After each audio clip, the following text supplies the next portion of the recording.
From using paragliders to land on Israeli land,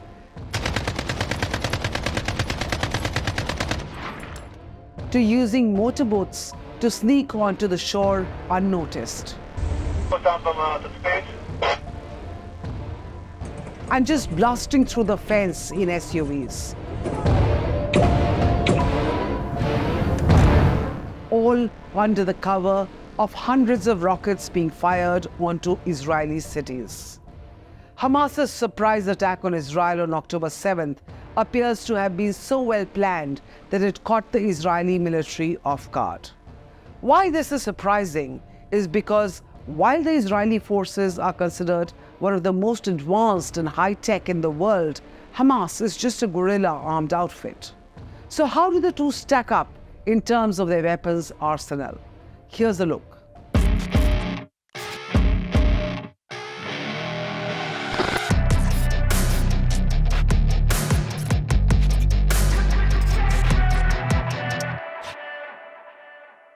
Starting with the budget, the Israelis reportedly put aside $20.5 billion in 2019 for the military.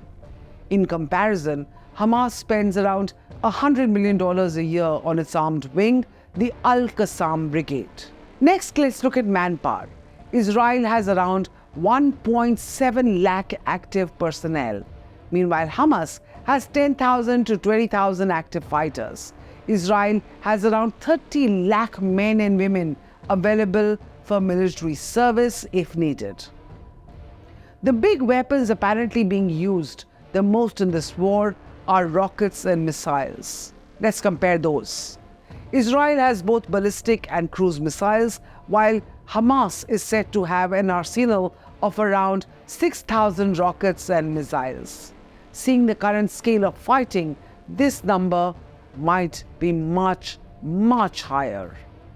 One of Israel's potent weapons is the Jericho-2 missile. In comparison, some of the biggest missiles in Hamas's armory are the Iranian Fajr-5 and the R-160, which have ranges of about 75 to 150 kilometers. Israel has both medium-range ballistic missiles and short-range subsonic cruise missiles. One of Hamas's shorter-range missiles is the M75, which has a range of 75 kilometers. There's also the Grad rocket, which can hit targets nearly 50 kilometers away. Hamas also uses the Qassam rocket with a short range of 17 kilometers. Meanwhile, Israel's missiles have features like non-line of sight targeting and mid-flight maneuverability. Hamas is also trying to get its hands on the Chinese C-704 anti-ship missile, which has a range of 35 kilometers.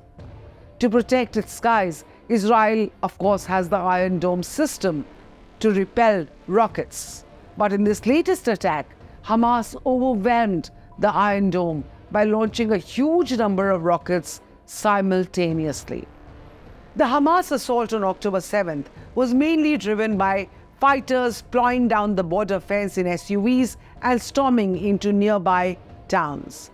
Now, when it comes to weapons on wheels, Israel has the Merkava tank, which is similar to the German Leopard 2 battle tank being used by Ukraine against Russia. In comparison, Hamas uses SUVs retrofitted with machine guns. The Merkava has a 122mm main gun, secondary armaments, and heavy front armor. Meanwhile, Hamas usually installs 30 caliber heavy guns on the back of utility vehicles. When it comes to naval power, Israel has warships, missile boats, patrol vessels, all of this combined numbering around 50 of them. Hamas has no warships in comparison, just a few motorboats, which were reportedly seen in action during this surprise assault. The biggest difference in firepower between Israel and Hamas appears to be the aerial domain. The Israeli Air Force has nearly 700 aircraft and 34,000 active personnel. The corresponding number for Hamas is 0. The Israeli Air Force reportedly uses its indigenous Kafir fighter jets, which are based on the French Mirage. It also has the F-35 Lightning II jets, which it got from America. Both sides also operate attack drones. And there you have it. The difference in technology and power between Israel and Hamas is huge, to say the least. In the days to come, we will undoubtedly see Israel wield its power to be able to neutralize the threat as quickly as possible. But the threat, unfortunately, is not just Hamas anymore. There is also Hezbollah and Iran that Israel may have to use its weapons against, maybe not in the distant future.